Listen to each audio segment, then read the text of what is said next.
Peace.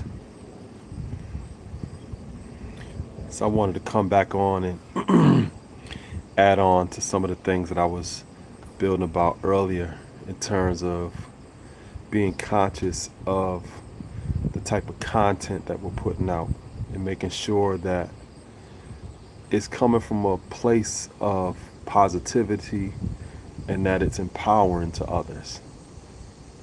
Um, I titled this video "The Science of Culture" because that plays a primary role in what it is that I'm actually talking about. I say this many, many times throughout my videos in explaining culture, and I explain that culture is the sum total of all of your people activities. It's not just summarized as your way of life, but it has many different components to it. And all of those components are integrated parts of your culture, meaning that summarized way of life has many different moving parts. And unfortunately, us as indigenous people, as first world people, as the fathers and mothers of civilization, those of us who have experienced imperialism and colonialism, a lot of our ideas about culture has been co-opted. And we've been indoctrinated to view the world through the lens of a people that are foreign to who our ancestors actually were. And whenever we're striving to learn anything, we always go through an unlearning process simultaneously. We're not just putting something in, but we're also striving to unlearn certain things in order for us to align and integrate this new knowledge into our lives. So when I say the science of culture, I'm talking about science in the context of sire, its Latin root meaning to know. So I'm talking about the knowledge or the awareness or the consciousness that's intrinsic in culture. I emphasize consciousness and awareness because a lot of us, in terms of our way of life or our culture, are simply on autopilot. Being indoctrinated, many of us don't really think creatively and critically about ourselves or the world around us. And we're not encouraged to do that. We're not encouraged to do that. When you think about academically, we're not encouraged to think creatively and critically about ourselves and the world. You know? What's up, bro? Peace. How you? Good. Good. We're taught to take tests and to be graded on how we take tests. We're not really taught in terms of our academic trajectory how to live a purposeful life, how to treat other members of the human family, how to treat the planet that allows us to even sustain ourselves. We're not taught any of that. Usually we're taught to follow a certain program so we can get older and get a job. And the culture itself, the way of life itself, supports that ideology. So when you're gaining knowledge of self and you're learning to think creatively and critically about yourself and the world around you, you become an outsider. You could potentially also become ostracized by people who are not thinking for themselves. So knowledge being science as a foundation, that's why that is so important, because it sets our foundation in terms of our fortitude, our sense of integrity, and our wherewithal in order to stand in the face of adversity. Because being an outsider and sometimes being ostracized, you're going to go through a lot of trials and tribulations in terms of people potentially attacking you, people potentially clowning you, people disregarding or minimizing what it is that you're saying or doing. And you got to have the wherewithal and the mental fortitude to be able to overcome a lot of that adversity. Knowledge is the perfect foundation for that because it allows you to sustain yourself. So that anytime you're in certain life situations or you're navigating certain landscapes, you have a point of reference. When somebody's coming at you with some bullshit or striving to undermine what you're saying or doing or whatever, you have the knowledge or you have the awareness, you have the information to be able to retort the bullshit. Fashioned as a sword, you have the ability to protect yourself. So knowledge also functions as a combative art in a society where you are symbolic to the prey.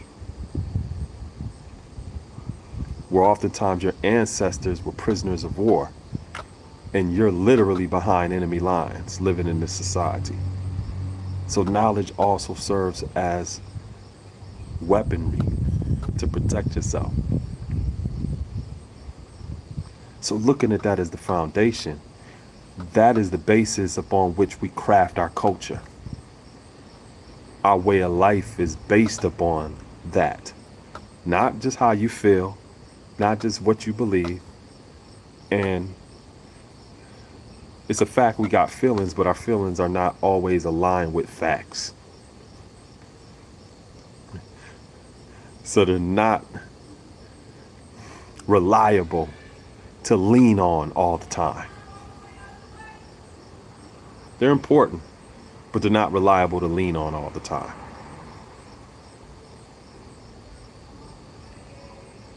So in terms of knowledge serving as the foundation of our culture or of our way of life, everything that we do, all of our people activities have to be filtered through the lens of knowledge or consciousness or critical thinking. It has to be assessed through what it is that we know and what it is that we've been made aware of. And I'm not talking about living a life like we're a know-it-all. You know, the things that we do know, we know. The things that we don't know yet. So the great thing about knowledge serving as a foundation is that its sustainability, its ability to maintain whatever we build upon that is we're constantly open to stand to be corrected. Now, what do I mean by that? Well, when a person bases everything on what they feel or what they believe, they may not necessarily be open to correction. Because if it's just how you feel or what you believe, there's nothing that can debate or counter those feelings or what you believe. It's not like you can pull up some empirical data and be like, well, this is what it is. Regardless of how you feel, what you believe, all they're going to do is shrug their shoulders and say, well, I don't believe that. And it ain't shit you could do to change it. So you can't argue or debate with a person that has a certain belief system or they feel a certain way. You know, sometimes those feelings may subside, and then you may be able to have a certain conversation with people once they get out of those feelings. But in terms of a belief system, that may have been something that has been transgenerationally passed on. That may be something that their great-grandparents believed, and they're still holding fast to that. But with knowledge, the beauty of that is that we stand to be corrected. If there's something that I know today, I'm always learning and researching and experiencing life. So I may learn something else today that conflicts with what it is that I learned yesterday. So now I'm in a position where I'm going to have to adapt. I'm going to have to find a way to integrate that new information or knowledge into my life so that I could shore up this foundation that needs to be much more solid for me to stand on. That's why I'm researching and learning and experiencing life anyway.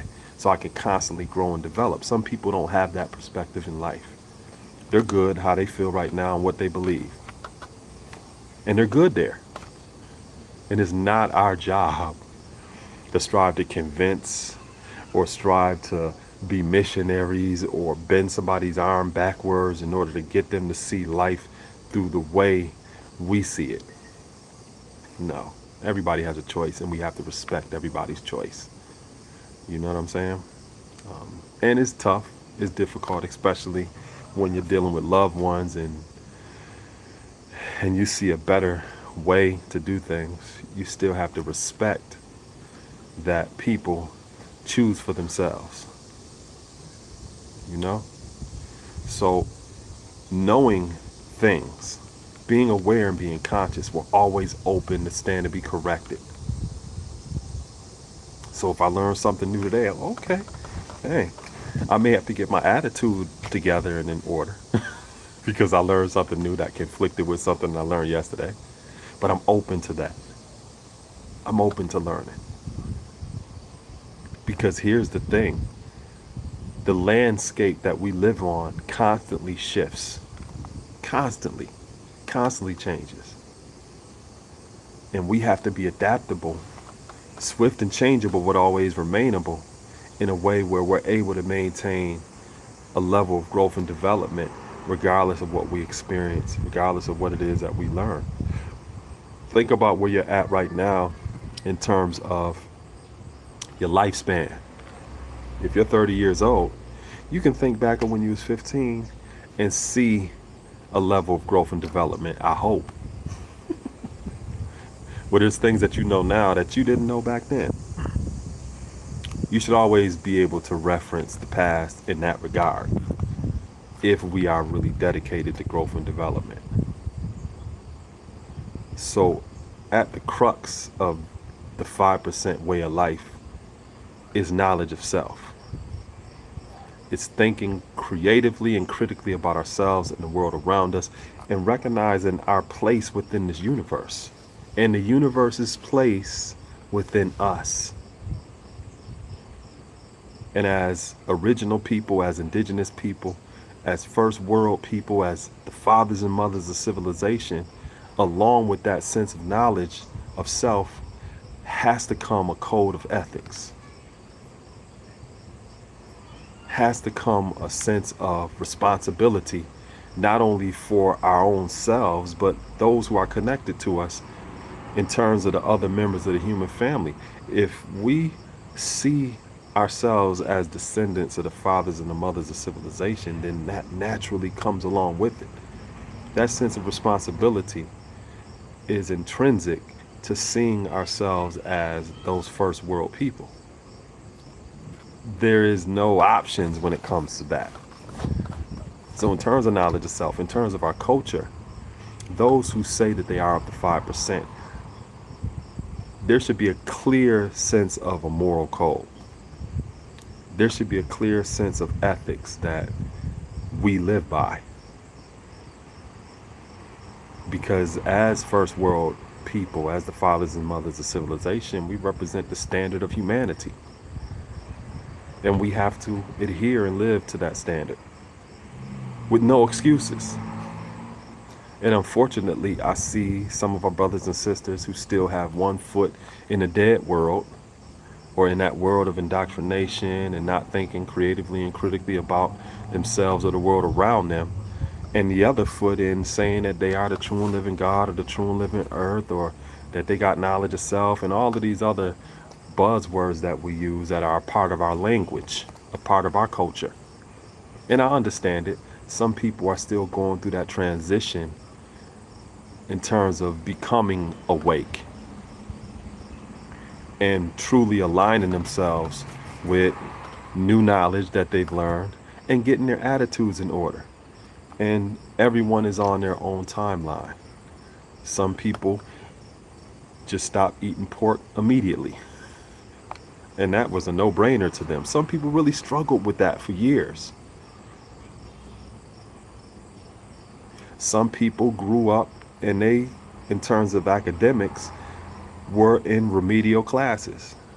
You know, they weren't comfortable in English class or social studies class. They really weren't good researchers. And then when they gained knowledge of self, they had to confront those fears that they had in terms of their academic experience. And that may have been very difficult for them. Some people didn't have that experience. But everyone has their own trials and tribulations and experiences that they go through. And it is also important for us to be mindful of that and to be patient with one another, because ultimately our goal is living this culture in such a way where we can fully demonstrate the infinite potential that has always been innate, to be those examples of what our ancestors aspired to. And that takes a lot, especially when you're living in a society which does not encourage any of that. You know, you look around you and you're constantly being encouraged to eat the wrong foods physically, where you may not see a sense of concern or advocacy around health and wellness. You're really going to have to go within yourself and do your own research and be self-motivated to live a healthy life, a holistic life. Because you may not see any of that kind of support around you. You may not even see that kind of support in your own household. Those are challenges that are necessary for us to confront if we're truly striving to aspire to the greatness that is innate. So we are constantly in a state of war. You know, 5% need to be whole colloquial institution in this country. Yeah. Well, see, the challenge with that is the only way that you can fully institute culture is through family units. And groups of family units form communities and neighborhoods. So even going to an outside institution is secondary to the emphasis of culture that needs to be a part of a person's family dynamics. So even when you look at just hunter-gatherer societies, before people started to learn to farm or to do other different things and then build villages and spaces like that, it was only after people established their home that they would build outside social institutions to reinforce what they taught within the home. If you look at it in terms of our people here in the wilderness of North America, and think about, for example, our freedom settlements. So those of us as original people who gained our freedom, or we may have journeyed from the United States into Canada, and we formed freedom seeker settlements for people who emancipated themselves. We would build our homes, but oftentimes the first institution that we would build outside of our homes would be a church, a gathering space. And when you look at the history of the church, and not only in Canada but also in this country, a lot of times that was the headquarters of our resistance movements and of our freedom seeker movements, because those churches, sometimes on the low, taught liberation theology. But that liberation theology only echoed or reinforced the type of teachings that was given to us within our own homes. It was the first space that we would create in order for us to congregate and to reinforce those type of values that we were living at home. So that was the first primary institution in terms of the institution of the family. So as a 5%, that is also why Allah the Father taught the first 9 born. because he was teaching the institution of family first and foremost. When you look at our universal flag, that represents a family: the sun, the moon, and the star.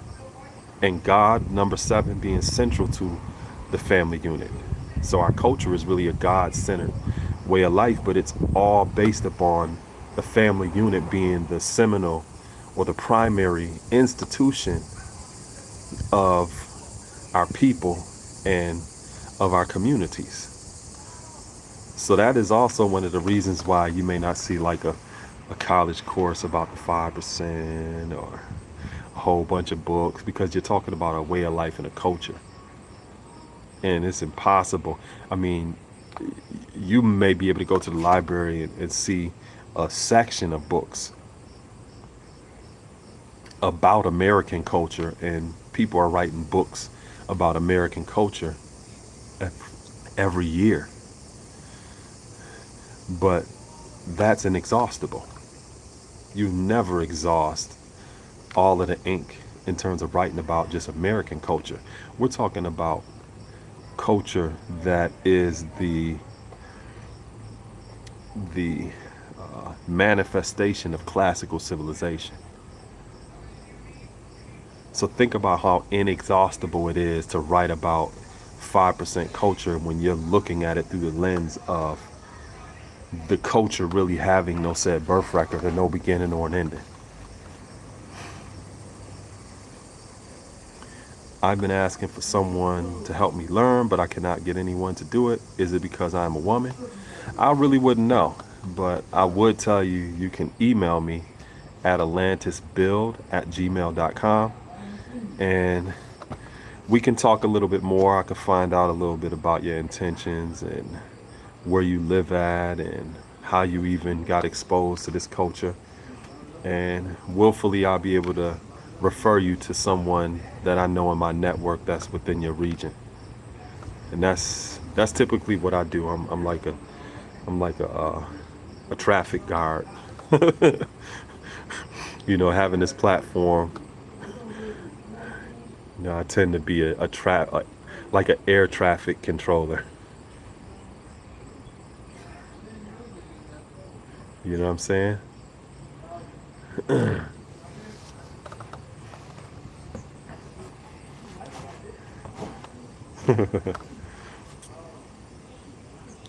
So yeah, in order to even learn the culture, you have to take an anthropological approach, not be a cultural tourist.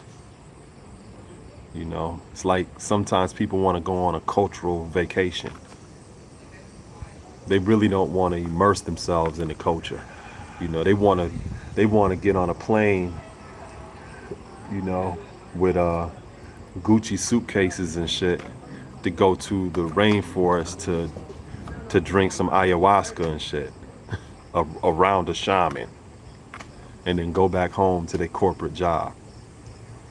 This is not what this is. You know, learning about the culture requires immersion. You can only gain wisdom if you got the knowledge. And you damn sure can't understand any of this culture if you ain't got the knowledge and the wisdom. But in order to get that, you have to live that. You have to be immersed in that. And you have to be around those who live this each and every day in each and every way. Because again, your culture is the sum total of all your people activities. It's everything that you do. Oh, it's Atlantis. So Atlantis is just another name for my city where I dwell, which is Niagara Falls, New York. The email is atlantisbuild.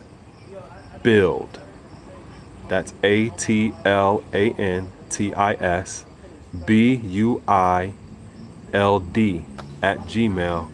@gmail.com.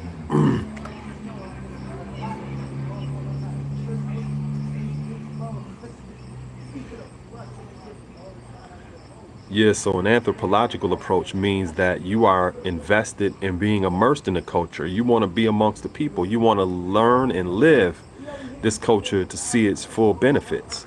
And you can't do that just standing back observing.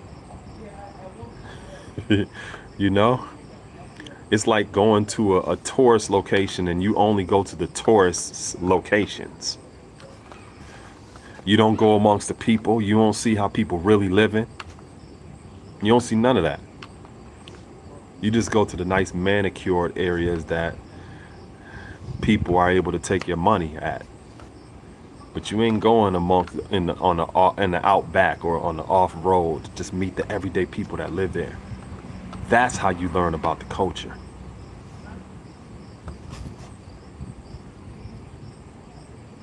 You know?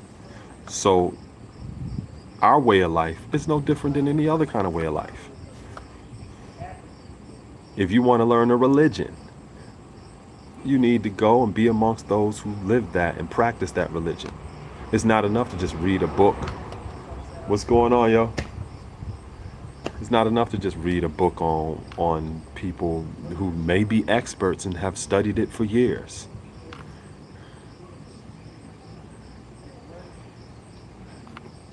It's not enough. Yeah, you can learn some bits and pieces,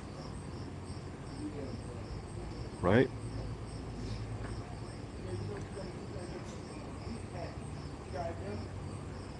But there's nothing like the authentic source of that culture that you can only get from the people who actually live it. There's no substitute for that. In our way of life, our culture is the same way. You know, no matter how profane other cultures may appear to be, it's still important to approach even what is considered profane with a sense of sacredness, with a sense of respect, because you're entering into somebody else's house.